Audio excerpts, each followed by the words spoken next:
Good morning plus two class. हमने lesson number 2 start किया था पिछली वीडियो में, जिसका नाम था मुग़ल कालीन चित्रकला। उसके हमने फर्स्ट क्वेश्चन किया था मुग़ल कालीन चित्रकला के इतिहास के बारे में बताइए।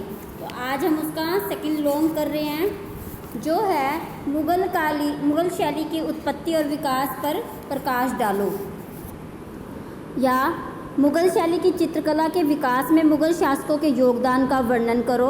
और थर्ड क्वेश्चन बनता है इसमें, कौन कौन से मुग़ल बादशाहों ने कला को संरक्षण किया, यानी कि उनको हिफाजत दी। उनके समय की कला के बारे में संक्षिप्त वर्णन करो, यानी छोटे रूप में। मुग़ल काल में मुग़ल कला का आरंभ बाबर से माना जाता है। बाबर मुग़ल वंश का प्रथम शासक था। कि बाबर जो था वो मुग़ल वंश का सबसे पहला राजा था। वह गद्य लेखन, कवि तथा कला प्रेमी था। वह गद्य लेखक, कवि और कला प्रेमी था। उसने अपने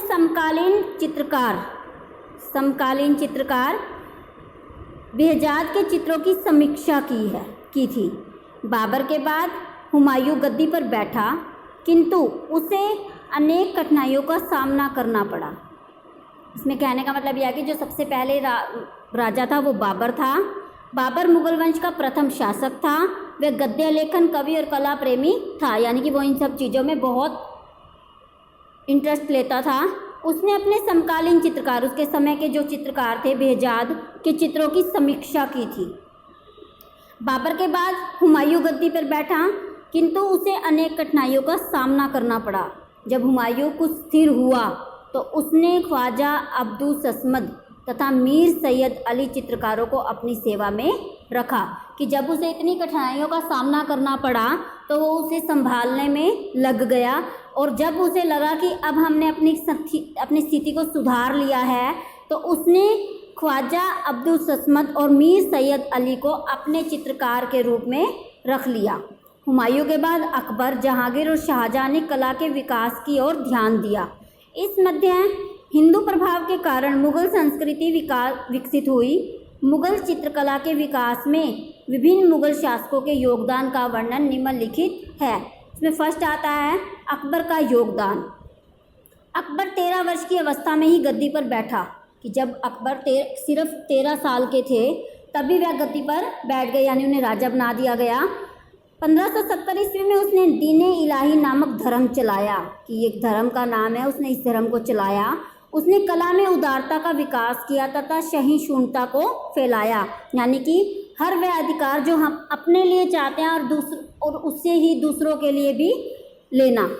अकबर के दरबार में साहित्यकार, दार्शनिक, चित्रकार, संगीतकार आदि काफ़ी तादाद में थे, यानी कि बहुत अधिक मात्रा में थे। अकबर की चित्रशाला में 6 चित्रकार गुजराती थे। अकबर ने भवन और चित्रकला का विकास कर उदारता का परिचय दिया। कि उन्होंने भवनों का निर्माण करवाया और चित्रकला का विकास किया और अपनी उदारता का परिचय दिया। उसके बाद आता है हमारा जहांगीर का योगदान। जहांगीर उच्च कोटि का कवि, लेखक और चित्रकार था। उसने तजुके जहांगीर नामक सस्मरण ग्रंथ लिखकर अपनी योग्यता का परिचय दिया। जहांगीर ने अपने कला प्रेम का वर्णन इस प्रकार किया है। मेरी चित्र के प्रति रुचि और उसकी जांच करने का अभ्यास इस सीमा तक पहुंच गया है कि जब किसी मृत या जीवित कलाकार की कृति बिना बताए मेरे सम्मुख लाई जाती है तो मैं कुछ ही क्षणों में बता देता हूं कि वह अमुक व्यक्ति का कार्य है। कि अलग अलग व्यक्तियों का कार्य है। यदि एक चित्र में कई खूबियां हों तो वह प्रत्येक चेहरा भिन्न चित्रकार का बनाया हुआ है। तो मैं बता सकता हूं कि कौन सा चेहरा किस चित्रकार का बनाया हुआ है। कि जागीर का कहने का ये मतलब था कि वो चित्रकारी में इतना लीन हो चुका था कि वो चित्र देखते ही ये बता देता था कि ये चित्र किस चित्रकार द्वारा बनाया गया है। इसमें आंखें किस चित्रकार ने बनाई है, मुंह किस चित्रकार ने बनाया है। वो इतना दक्ष हो चुका था कि वो चित्र को देखते ही बता देता था कि कौन से चित्रकार ने कौन सा कार्य उस चित्र में किया है।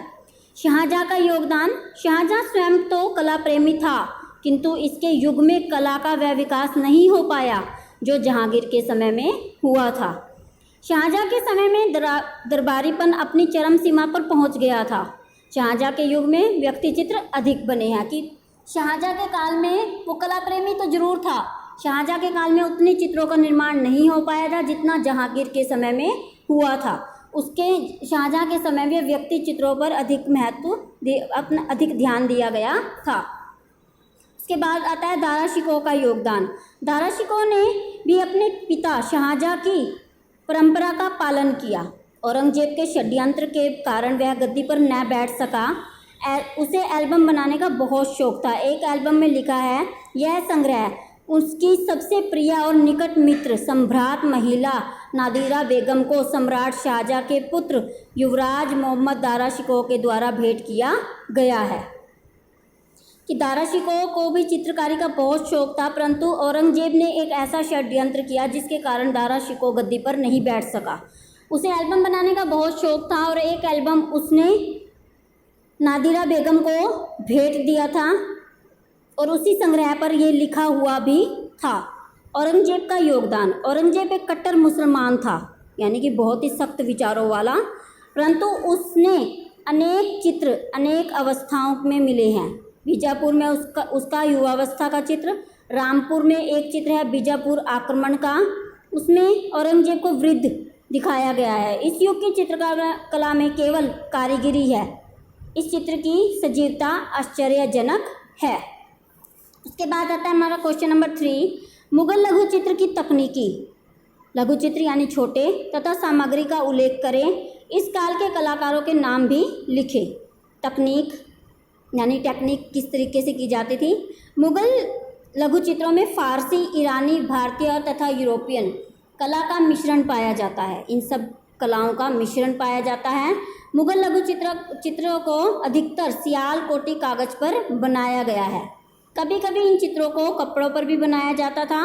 चित्रकार कागज के 3-4 टुकड़ों को आपस में चिपकाकर एक मोटा कागज बना लेता था। कि चित्रकार क्या करता था, 3-4 कागज प्लेन लेकर उनको आपस में चिपकाकर उस कागज को मोटा कर लेता था। उसके पश्चात गेरू के रंग या कत्थई के रंग से चित्र की सीमा रेखा बनाई जाती थी। सीमा रेखा यानी कि कितना बड़ा चित्र हमने बनाना है। इसी पहली रेखा को टिपाई कहते थे। इसके पश्चात पारदर्शी सफ़ेद रंग 2 या 3 बार पोत दिया जाता था, ऐसा सफ़ेद रंग जो दिखाई नहीं देता। उसके ऊपर पुनः रेखांकन किया जाता था, यानी दोबारा से रेखाएं खींची जाती थी, जिसे सच्ची टिपाई कहा जाता था। फिर चित्र में स्पाट रंग 2 या 3 बार भर दिए जाते थे, जिसे रंगमेजी कहते थे। उसके बाद चित्र में एक चिकनी शिला पर कागज के ऊपर उल्टा रखकर पीठ की तरफ ऊपर से घोटा जाता था, यानी कि जिसमें रंग भरे जाते थे उस चित्र को उल्टा कर रख दिया जाता था और उसे ऊपर से दबाव दिया जाता था, जिसे ओप आ जाता था। ओप साथ ही साथ जिस जगह पर कमी मालूम पड़ती थी उसे फिर से लगा दिया जाता था। ओप आ जाता है यानी कि उसके अंदर क्लियरिटी आ जाती थी कि कहाँ पर रंग की कमी रह गई है। इसे गदगारी कहा जाता था। इस प्रकार घोटने से रंग दबकर मीनाकारी के समान प्रतीत होने लगते थे। तब पुनः अंत में सीमा रेखा के अंकन सरहद के खत से आकृति और चित्र में प्रत्येक भाग पर काम करते थे। इसे खुलाई कहते थे। इस समय जहाँ पर छाया या किसी रंग को लगाने की आवश्यकता होती है उसे लगा देते थे। कि अगर ज़रूरत महसूस होती थी किसी चीज़ को और लगाने की तो वहाँ पर लगा दिया जाता था। जैसे अधरों की लाली, आँख की पलक, कानों की लाली आदि लगा देते थे। यानी चित्र पूरा जब बन जाता था और उसके बाद उसके अंदर उभार लाने के लिए भी कई रंगों का प्रयोग किया जाता था। स्त्री चित्रों में आभूषण, मेहंदी, महावर इत्यादि इसी समय लगाई जाती थी, जिसे मोती महावर कहते हैं। और पुनः चित्र को घोटकर चमक दे दी जाती थी कि दोबारा से उसे दबाया जाता था और उसके अंदर चमक आ जाती थी। अंत में बारीकियों को पूरा किया जाता था। आँख की सफ़ेदी को उभारा जाता था। इसे मीनाकारी या सुईकारी कहते थे। शरीर के रंग भरने को चेहराई कहा जाता था। इस प्रकार चित्र पूर्ण होकर बसली बनाने वालों के पास तथा खत साज के पास जाता था। बसली बनाने वाला चित्र को कई कागज चिपकाकर बनाई गई मोटी बसली पर चिपकाता था और खत साज या नक्काश उसके चारों ओर बेल बूटे, खतों या लेखों आदि से सज्जा करता था। जिल्द साज उसे यथास्थान मुरक्कों में लगा देता था। उसकी में सामग्री कौन कौन सी यूज होती थी ये बताया गया है। अब मुगलों में शासनकाल के आरंभ में चित्रकारी के लिए कागज ईरान से मंगवाया जाता था। उसके पश्चात मुगलों ने सियालकोट पंजाब में कागज बनाने का कारखाना स्थापित किया, यानी कि पंजाब से लाया गया कागज। इस कागज का नाम सियालकोटी कागज पड़ गया, यानी पंजाबी कागज जिसे कहा जाएगा। यह कागज बहुत ही प्रसिद्ध हुआ। मुगलों के शासनकाल में धीरे धीरे अनेक प्रकार के कागज प्रचलित होने लगे और उनका उत्पाद होने लगा। इससे प्रमुख कागज थे सन से बना सनी कागज, रेशम से बना रेशमी कागज, बांस से बना बासी कागज आदि। इस समय चित्रकार की तुलिका को कलम कहा जाता था। मुगल चित्रकला के रंग मीने के समान चमकदार व स्थायी थे। मुगल चित्रों में प्रयुक्त रंग 3 वर्गों में रखा गया है: वनस्पति रंग, रासायनिक और खनिज। वनस्पति रंगों में काला काजल, लाख से बना महावर, नील के पौधे से बना नीला रंग, नकली पियोड़ी और डाक आदि फूलों से बना पीला रंग। रासायनिक रंगों में सफ़ेदा, कासगार जस्ते को फूंककर बनाया गया सफ़ेद रंग, सिंदूर व पारे की भस्म से बना लाल रंग। खनिज रंगों में लाल हिरोंजी तथा गेरू को लाल रंग से रूप में प्रयोग किया जाता था। सफ़ेद रंग खड़िया मिट्टी, हल्का पीला मुल्तानी मिट्टी, जंगाल और संग सब्ज से हरा रंग प्राप्त किया जाता था। इस काल के कलाकारों में मीर सैयद अली और ख्वाजा अब्दुल समद, दसवंत, बसावन, अब्दुल हसन, बेहजाद आदि नाम प्रमुख है कि ये सारे चित्रकार जो हैं वो इस समय के प्रमुख चित्रकारों के रूप में जाने जाते थे।